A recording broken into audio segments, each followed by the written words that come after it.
He did. That's right. No, I'm not at all sure of that, though, Laura. I tell you when I think sex really works is when both persons feel like they have had love expressed to them, and they've had a chance to really express the love. And when you get the love going well, which you get going well through communication, and then you have a chance to express it physically, that works. I agree. You know, It does. It goes hand in hand.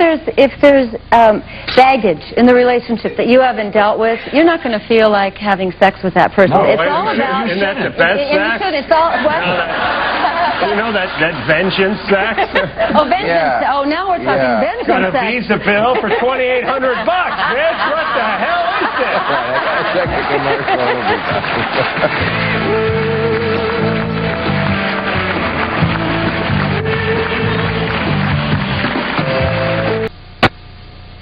Join us next week on Politically Incorrect when Bill's guests will include actress-comedian Whoopi Goldberg, rock legend Gene Simmons, writer-director Spike Lee, and actor Tom Arnold.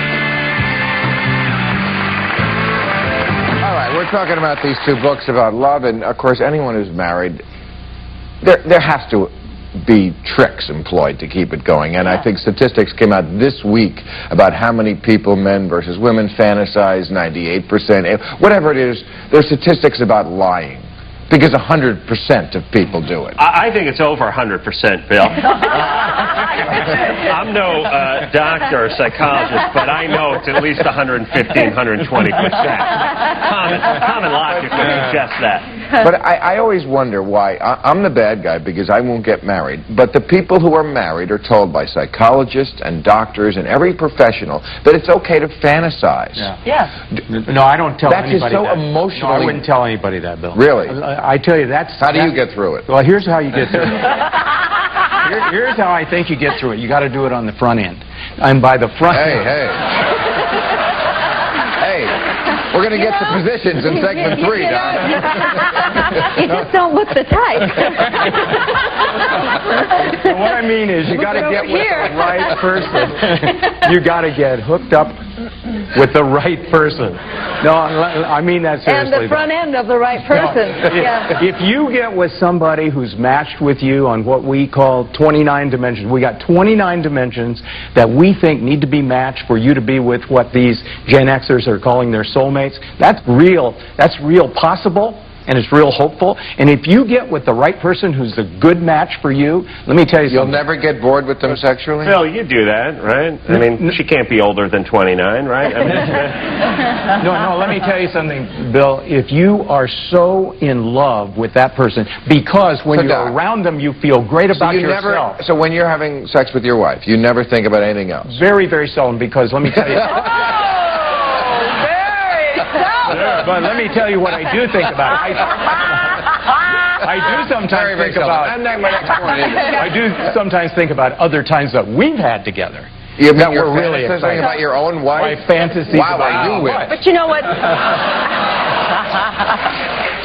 But if you have that kind of love relationship with a person... I mean, Doc, you're very rare. You're very rare. No, I don't think so. Rare man. If I'm rare, Bill, it's only because we have a great match. And we've had a great match for 42 years. So you know for a fact that your wife has never had a fantasy. I have no idea if she's had a fantasy, but I don't think she has very many. Even if you do, it would be so hurtful to tell the other. You would never tell. No. It's like, this is a don't tell. Once in a while it slips out. Oh, Mary? Oh, Cameron. Oh, sorry. You know.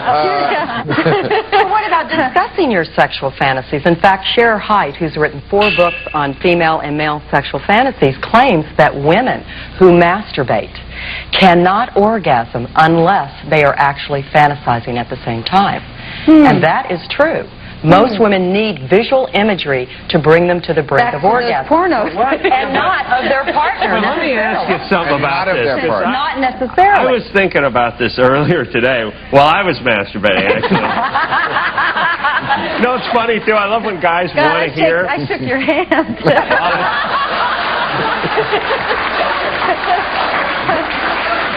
Yeah. And mine. Yeah, Go really. ahead, Adam. Yeah, I love when women talk about fantasizing and masturbating because guys have such concrete images. And when you talk to women and they've masturbated or fantasized to somebody, you go, who was it? Who was the guy? It's like, he didn't have a head. Now that's the fantasy. Shadow over.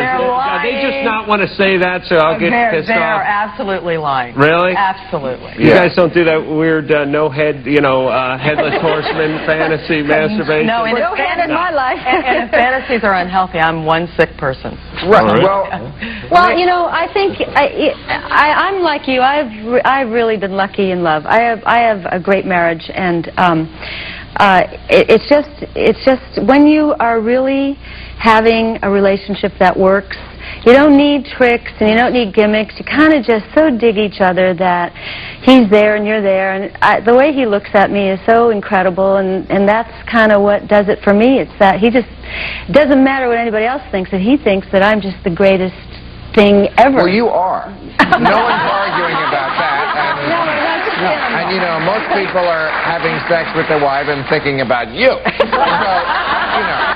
that's the problem. Yeah, but Bill, you actually think that you think what Suzanne is saying is very uncommon. I don't think it is. In good marriages, it's very common. Yes. The only problem is that in this culture, we don't have very many great marriages. Well, when you get a great marriage like Suzanne's, And yours. what I have to tell you is we need as a culture to start recognizing we can have great marriages. Yes, but you like got to hers. do the work. You got to do the work. You got to do the You work. gotta do the work. Hey, you know these kids, Human 20 nature. to 29, you know what they say? 94% of them say, I want to have a soulmate marriage. But you know what else they say? They're the most earnest generation we've had in years. They say, 86% of them say, I'm willing to do the hard work for a lifetime to make that marriage work. they're full of it. Yeah. It is. These kids aren't even willing to work it. You can have this kind Stoned, they're at Ozfest, they don't know what they're doing. They thought they were signing up for some free moccasins or something when they filled that thing out. They didn't even know what they were doing.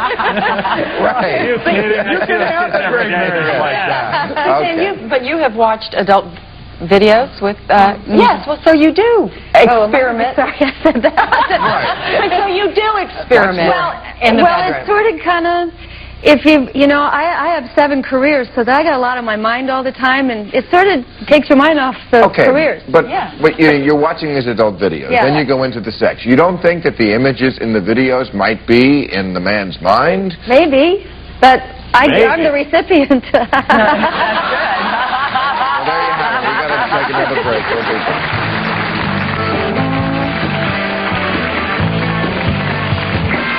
All right, we're talking about the 2 sex books, but I'm going to plug hers because she's the star. Thank you. Okay, I think, we hear a lot about you marry your best friend. That's a phrase that is always out there in And this that society. bores you, doesn't it? It doesn't, no, I think it's a great notion. It is. I think the problem men have with that is that we don't want to have the kind of sex that we want to have with any kind of friend. Right. How can you do that to your friend? Right. No, it's horrible. How could your father do that to your mother? That's a whole other thing. We're talking. right. You're still stuck in there. But you don't want your best friend, giving you a... Do you? No, but when you think of a best friend, don't you think of the word trust? And you have to trust your partner. If you don't trust your relationship or your partner, you have no relationship without trust. Before I met Alan, I had a lot of therapy because I had a screwed up childhood and all that. And so by the time that I got with him, I had a real sense of what I needed out of life, and we fought a lot. And then it just was a process of demanding to be treated the way you want to be treated. So we found a level playing field. You're just bored to this, but it really, it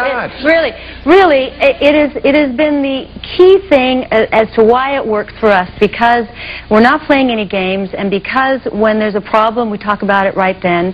And But how does that translate to good sex? That's because what we I become don't such good understand. friends, and Yeah. I'd But rather see- be with him than anybody. No. See, men like strange. What attracts us, what turns us on is the opposite. Women, again, I understand that. Yeah, They but want the you trust. do That is things. You do things like, you walk around in your underwear and high heels, and you know what you're doing when you do that. Let me comment on that, Bill, because she's so dead on. She's so dead on this. I say that most important thing in a marriage is to get to know who you are. Yeah, right, That- right. You see, right. you start there, get to know yourself. And then, number two, get to know what your must-haves are. You got to know what your must-haves are in order to fight for them. And then get to know what your can't-stands are. Because that's real crucial, too. If you let somebody do things you just can't stand, after a while, you've got so much anger toward them, you don't want to be sexually involved with them. She did all the right things. And if she gets those three things done, like you have, then you're going to have a great Hold on sexual a marriage. second. Does marriage have to be some kind of outward bound session?